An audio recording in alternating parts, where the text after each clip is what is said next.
All right, so we have our materials here. We have our ring, we have our beads and ribbons and yarn and embellishments. Let's go. So of course we know we're going to want to separate our ribbon bundles that we have. They're pretty long. You may decide that you want to trim them in advance before giving them out to the students. This ribbon was a little rebellious, so you may have to cut that one, but they're pretty long, lots of fun colors, lots of variety. Now this step can be done in the beginning or at the end, but what I decided to do first, just to try it out, was install my first ribbon with the hanging loop at the top. This again can be done at the end, so you'll see how I've worked this ribbon in with the remainder of the ribbons as we go along through the process. I'm going to begin the process of wrapping the ribbon around the ring with this ribbon that I've used for my loop. What I've learned is that the kids will want to connect their ribbons in advance before beginning the wrapping process. I think that will help to simplify it as they go around their rings. So they can choose, depending on the size of the ring, 5, I would say probably like 6 to 8 ribbons, depending on the ribbon size. And as you're wrapping the ribbon around, you want to be sure to capture the little ribbon remnants so they won't be visible when you wrap it around. So you're going to continue this process like so, connecting your ribbons and changing up the different textures and colors based on the individual creative desires of the young artist.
Now, what you'll begin to notice is that there's going to be these little bumps along the perimeter of the circle, which those are the areas where the ribbons are tied together. But no worries, because we can work to disguise these once we add extra ribbon tassels and different embellishments along the way. So just reassure your young artists and families, if they worry about that, you know, it could just be part of the charm.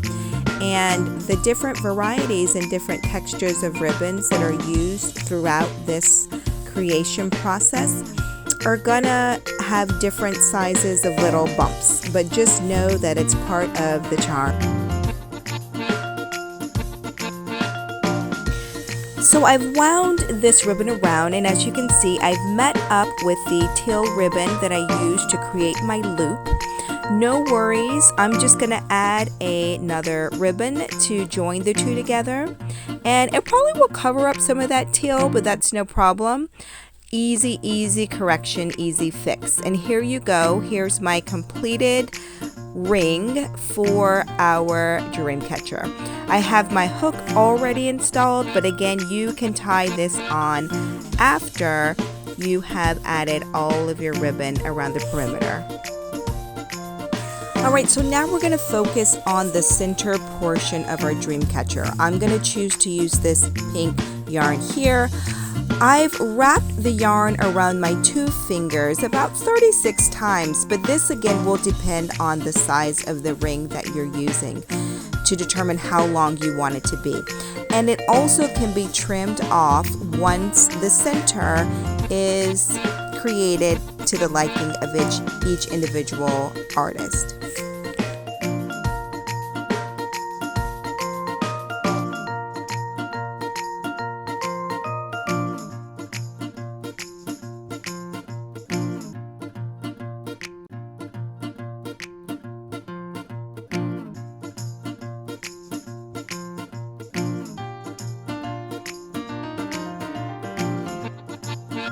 The key to creating the center portion of your Dreamcatcher is to make sure that every point that you want to have the yarn crisscrossing and going through the center of the circle is secure. You want to make sure it's pulled tight so that it really creates a great effect for that center portion.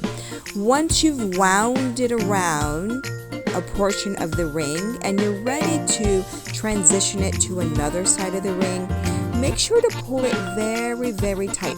And there really is no rhyme or reason to this particular portion.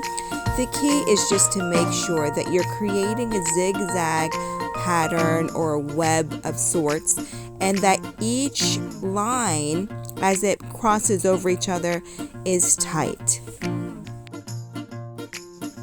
For the center portion of the Dreamcatcher, I would definitely recommend using yarn instead of ribbon. Ribbon has a tendency to not be able to be pulled as tightly as you're winding it around and through the center. So definitely encourage the use of yarn if possible.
Once you have a sturdy foundation for the strings that you've put in place, you can kind of lay it down and have fun with how you want to add like additional lines or additional just effects within the Dreamcatcher.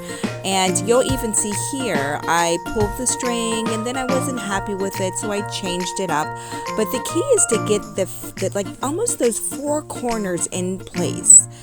Left to right, up and down, in place, solid, get the good angles in there, and then you can have fun implementing other geometric shapes with the string.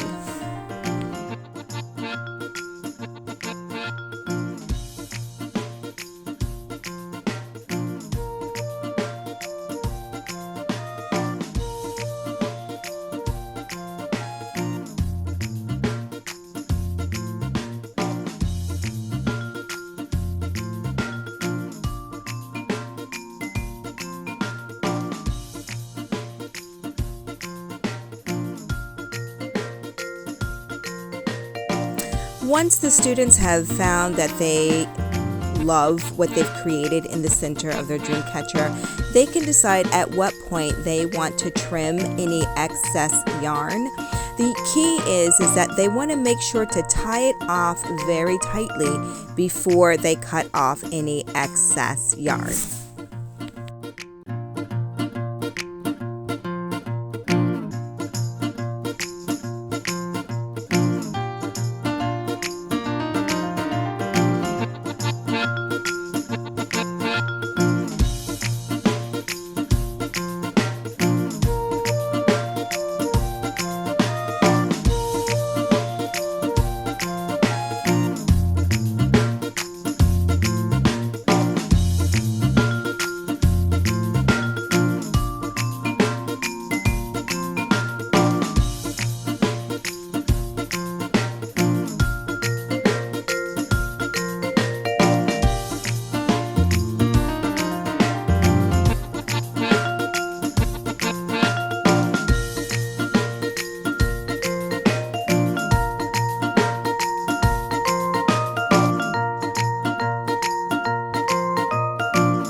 Now we're getting ready for ribbon time.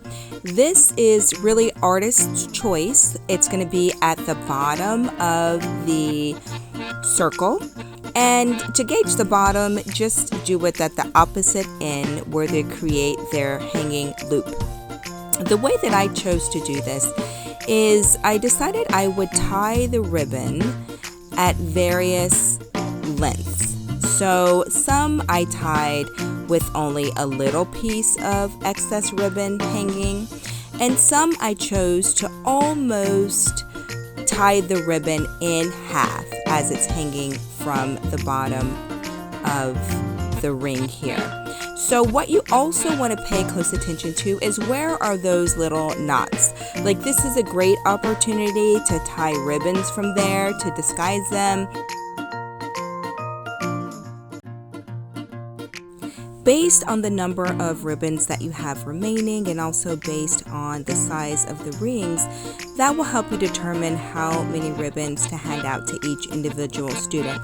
The key is to have lots of different textures and colors and create variety, so when they create their tassels, it adds extra fun and embellishments.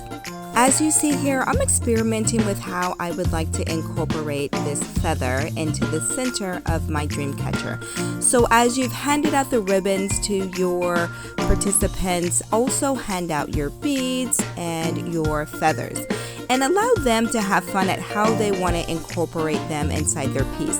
They may decide they don't want to use them. They may decide that they want to incorporate them around the perimeter. This is really artist's choice. I did decide to tie a feather to one of the ribbons here and attach a bead by simply pushing the bead to the end of the feather. But you can see here that I have just a variety of lengths of ribbons, and I can cut them if I choose or leave them long, but there's so many fun colors, and incorporated with it is my feather and bead here. Make sure that they really tie it tightly, because some of the ribbons, just because of their texture, they may become loose. So simple note to provide to the students if needed, as needed. Congratulations, you've really made it to the end of the project, and the key is just to make sure the ribbon is tightly secured around the perimeter, and the rest is all fun.